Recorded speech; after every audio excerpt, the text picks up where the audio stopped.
Hey guys, today we're talking about how to raise your credit score fast. If you have a credit score under 670, this video is for you because the 7 tips that I'll share can improve your credit score significantly in as little as 30 days. And if you're new to this channel, welcome.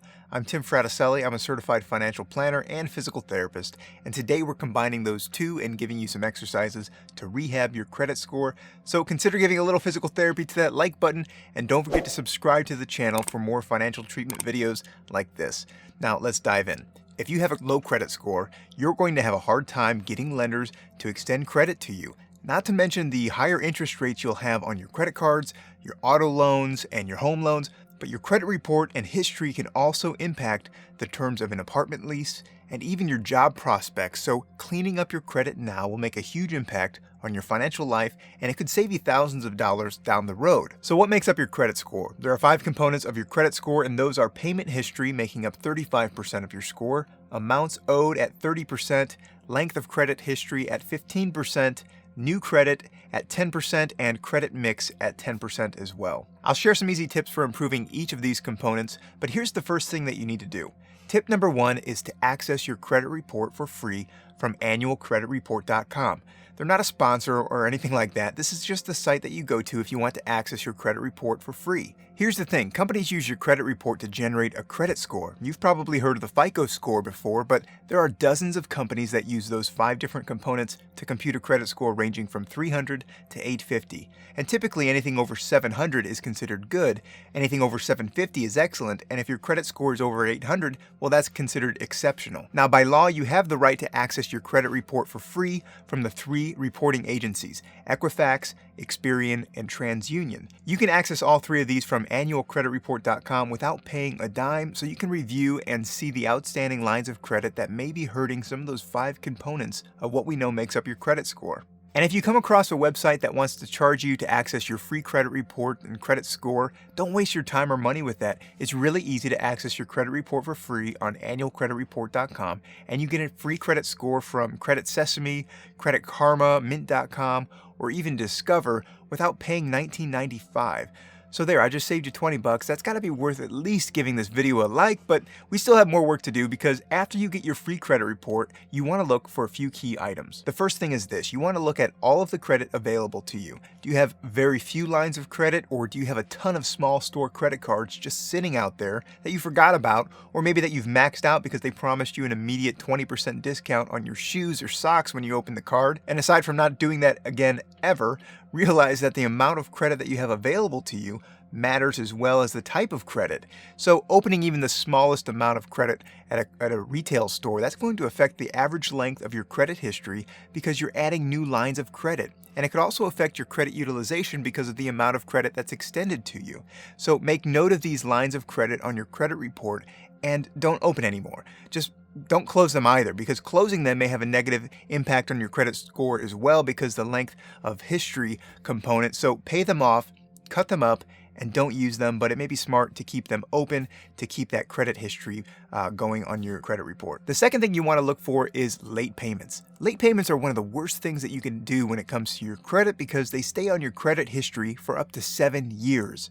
And since your payment history makes up 35% of your credit score, having even one late payment on your credit report can really hurt your credit score, which could lead to higher future interest rates on auto and home loans and cost you thousands of dollars overall. The third thing to look for in your credit report are delinquencies. Technically, you're considered delinquent if you miss just one on-time credit card payment, but usually the credit card companies don't report it until you're 2 or more months late.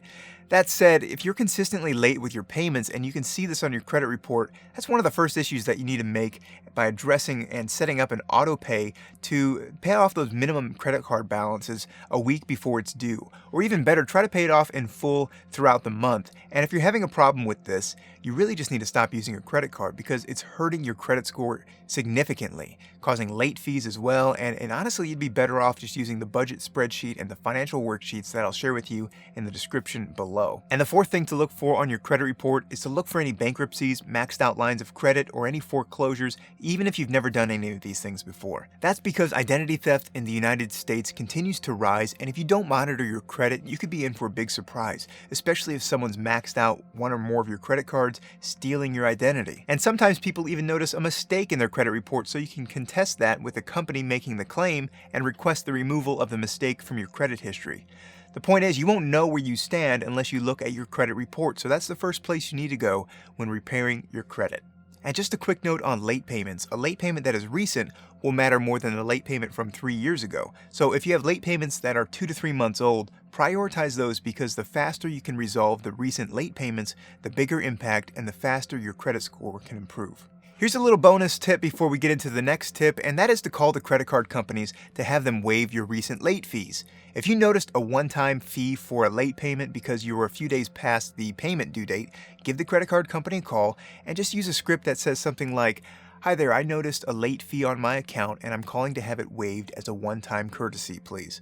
Just be nice, and it's surprising how a quick call like this can save you at least $35 on a late fee. Just let me know in the comments if you've ever had a late fee waived with a simple call like this. Okay, I know that was a lot of information for tip number 1, to check your credit report and all of the things that are involved with that, but I promise you the next tips are going to go by much faster. Tip number 2 is to improve your credit score by improving your credit utilization ratio.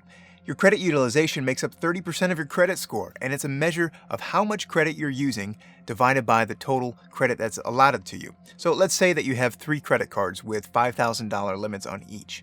If one credit card is maxed out and the other cards have $0 on them, you've used $5,000 of the $15,000 of total credit that's available to you. So your credit utilization rate is 33%, and that's actually higher than it should be. You should actually aim to keep your credit utilization rate below 10%, and even lower if you want to see your credit score go up quicker. You're going to find some resources out there that will tell you to keep it under 30%, but if you want your score to improve quickly, drop your utilization as fast as possible. You can do this by not adding any more debt to those cards and paying them down as fast as possible. Now, a very fast way to improve your credit utilization rate is not something that I recommend to everyone, and that's to increase the total amount of credit that's available to you. Essentially, this lowers your credit utilization because the amount that you owe will be a smaller percentage now of your newly increased credit limit. And this can be a real problem if you haven't addressed your spending habits, because the last thing you need to do is increase your credit limits and run up more debt. Don't do that. And if you're thinking, well, Tim, it sounds like lenders are telling me that in order to lend money to me, I need to show them that I can keep my utilization low and then my score will go up. Well, that's about right. You need to show them that you don't have to buy things on credit, and they'll eventually raise your limits, giving you more credit, and your score will generally increase. It's a weird system, but the bottom line is that lenders want to know that you're not out there maxing out every line of credit that you have available to you, so your credit history and utilization rate are key to that equation, and they make up about 2/3 of your overall credit score. Tip number 3 addresses one of the other factors that makes up your credit score, the length of your credit history, and that tip is to simply stop opening new lines of credit. Stop opening credit cards from stores, stop applying for loans. Just stop, because every time that you add a new line of credit, you lower the average age of your total lines of credit. The length of your credit history accounts for 15% of your credit score, so having a few established lines of credit are much better than having multiple lines of credit that are brand new or that you open every 3 to 6 months. For someone who doesn't have a credit card right now and they're looking to establish credit by using a credit card responsibly, paying it off in full each month, and never paying a dime in interest, the best card right now for that is the Chase Freedom Card. This card has no annual fees, and it has a cashback option as well as other reward features with their Ultimate Rewards program, which I've used to cover flights and travel to Hawaii for free and all sorts of places over the years. And of course, they're not sponsoring this video either, but Chase, you know where to reach me. Okay, tip number 4 is to avoid new credit inquiries if possible. If you're planning on buying a home this summer, the last thing you should be doing in the spring is going to the car dealership and borrowing money for a car or opening up a new credit card, because simply inquiring about new lines of credit, this can actually lower your credit score as well. So it's definitely not a good idea to do something like this just months before you plan on getting a mortgage for a house. Every time that you apply for new credit, there's an inquiry that's placed on your credit report, which is called a hard pull, and it can actually lower your credit score by a few points. Those hard pulls will stay on your credit report for 2 years, but they have the most impact in the immediate months that follow, so plan ahead and avoid those new credit inquiries if you want your score to go up, especially if you're planning ahead for a mortgage soon. Tip number 5 has to do with your credit mix, which makes up 10% of your credit score, and that tip is to always be aware of the types of credit that you have. Your credit mix is simply the types of credit that you have available to you. Two types really: the revolving credit like your credit cards or any other open-end lines of credit, and installment credit like auto loans, your mortgage, or even student loans, the debts that have a definite payoff date. Too much of one type of credit doesn't look good, so your credit score may be lowered if you have, for example, 7 retail store credit cards and no other type of credit.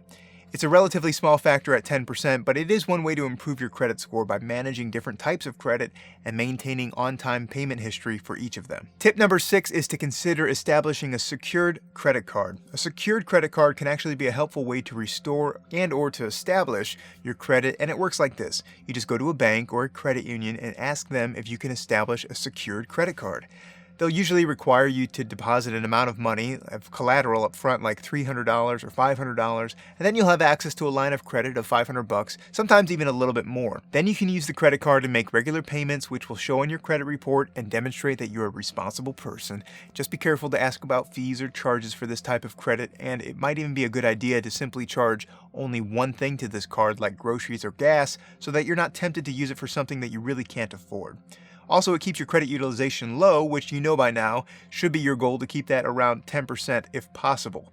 And there's nothing stopping you from making a charge and paying it off the very next day, which is also a great tip for keeping your average credit utilization very low. Tip number 7 is about becoming an authorized user on someone else's credit card, ideally someone who has a strong history of good credit.